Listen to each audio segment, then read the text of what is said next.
What's going on, everyone? I would like to welcome you to another edition of Wayne's Perspective, where we operate in discipline, decency, integrity, and respect. And I'm coming through with another video just for you. As usual, I hope everyone is doing okay out there, taking every day one day at a time, living life the best way you know how. As for me, y'all know how I do. I'm doing all right over here, can't complain too much. I'm also taking every day one day at a time and living life the best way I know how as well. Before I continue on, I got to start today's video with some sad and unfortunate news. Miss Voletta Wallace, the mother of the late great Notorious B.I.G., passed away a few days ago. I'm not sure what the circumstances were surrounding her passing, but it's still incredibly sad and unfortunate for a variety of reasons, not just because she's no longer with us, but she, just like the mother of Tupac Shakur, Afeni Shakur, these mothers passed away never really truly getting justice for the unfortunate and justify murder of their sons. And as I sit here in present day 2025, we're not close to having any type of closure, and we're definitely not close to apprehending those who were responsible and holding them accountable for their actions in September 1996 and March 1997. It's incredibly sad across the board. And right now, I do want to do a brief moment of silence for Miss Voletta Wallace at this time.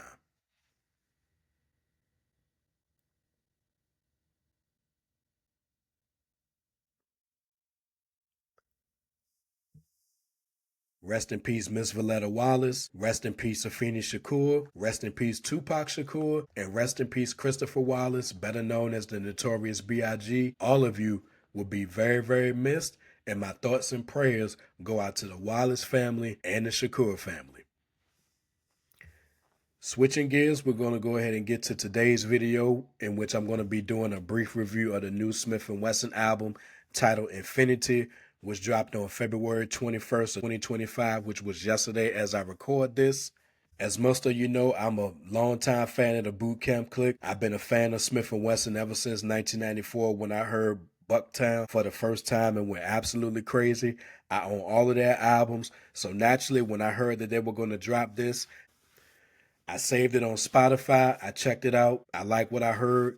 Then today I went ahead and added it to my collection thanks to iTunes. And here we go. I'm going to go ahead and get my screen share so we can take a look at a few things while I talk about the new album. Here we go right here. Infinity, produced mainly by Ninth Wonder and the Soul Council. When it comes to the production of this album, Ninth Wonder and the Soul Council, along with Soundtrack and Crisis, they do a pretty good job. It's a mature sound, but a refined sound as well. And it complements Tech and Steel real well.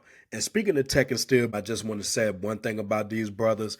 Yeah, they're OGs now, but they still sound good on the mic. They still got it. They haven't lost a step one bit. They still sound just as good as they did 30 years ago when The Shining dropped in 1995. And on that note, we're going to go ahead and get into the album. Things start off with the title track, Infinity, and my longtime hip-hop heads, y'all know KRS-One Attacks from the Return of the Boom Bap album. That joint is sampled here.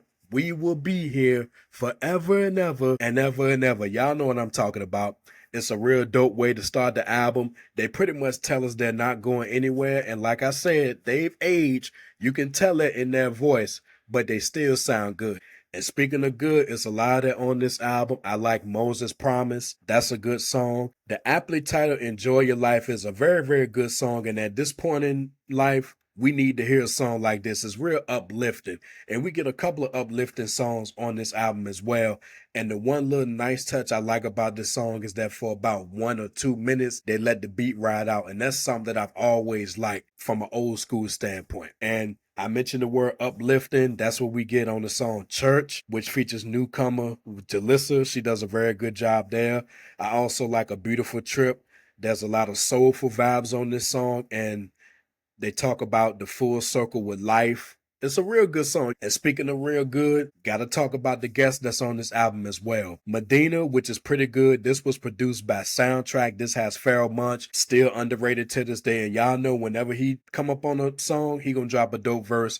And he does that here. The late great Prodigy, rest in peace to him. He shows up on Black Eminence. Now, I'm not sure how long that has been in the can, but it's pretty good. And we get the infamous Mobb Deep and Boot Camp Cook connection on that song. Sean Price, Rest in peace to him on Heard About Me. That's a good song, along with Maverick Saver. And we get other good joints as well. Elephant in the Room, I didn't mention that one, but that was produced by Crisis. That's a good song. Buckshot and Yaunty Strickland show up on the Dope on My Soul. And speaking of Buckshot, let me tell you something about him. Buckshot has always been a dope MC, but mad underrated. And it's like the older he got, the better he got. And I own all his albums too, with the exception of a couple of them. But I have the Black Moon albums and I have the 3 joints that he did with Ninth Wonder. But man, Buckshot, can't sleep on Buckshot, but I'm telling you, he dope. And again, just like Tech and Steel, he has aged too. And you can tell that in their vocals, but they're still dope. These brothers haven't lost one step at all. And the other song that I want to discuss is Shine, featuring Ralph Transvant from the legendary crew New Edition. This is a great song right here because they're talking about hip hop shining. You get the impression that they're talking about a woman, but they're talking about hip hop. And it's one of those songs where if it's done right, it's great. And that's what we get here.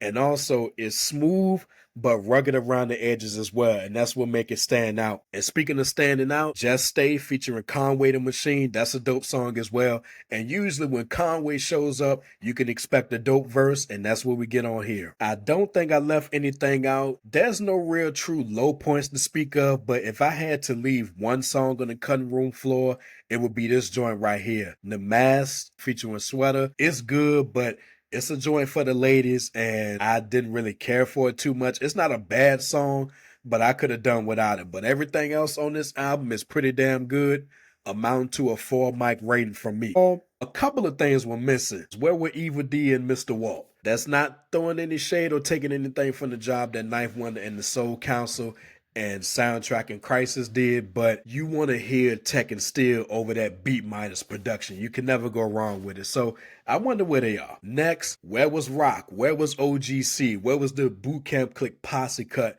That would have been a great way to close this album. I think that was missing as well. And on a small note, being that there's not a physical release to this yet, it just makes me say all over again that I miss buying CD. I remember going to the store on Tuesdays when they would be released, and then in later years, they would change the release dates to Fridays.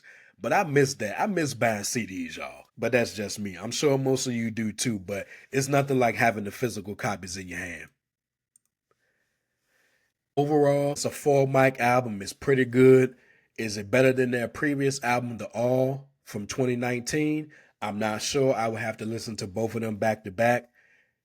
And at the same time, revisit some of their other albums that I haven't played in a while, namely Smith & Wesson Reloaded and The Album. Would I recommend this to Smith & Wesson fans? Definitely. Would I recommend this to new fans of the crew as well as old fans? Yes, it's pretty good. And this is one of the first real good, dope releases of 2025. And we'll see what the rest of the year brings us. Can't go wrong with this album. So shout out to Tech, shout out to Steel, shout out to Ninth Wonder and the Soul Council, and everyone who had a hand in this pretty good album. And with that being said, we're going to go ahead and end it right there. If you like what you heard and you're ready to become part of Team Discipline, go ahead and hit that like button and drop some comments. Let me know what you think of the album if you already checked it out. And last but not least, hit that subscribe button along with the bell so you're notified when I drop new videos. And until next time, my people, take care of yourselves and remember, the power of the mind is valuable.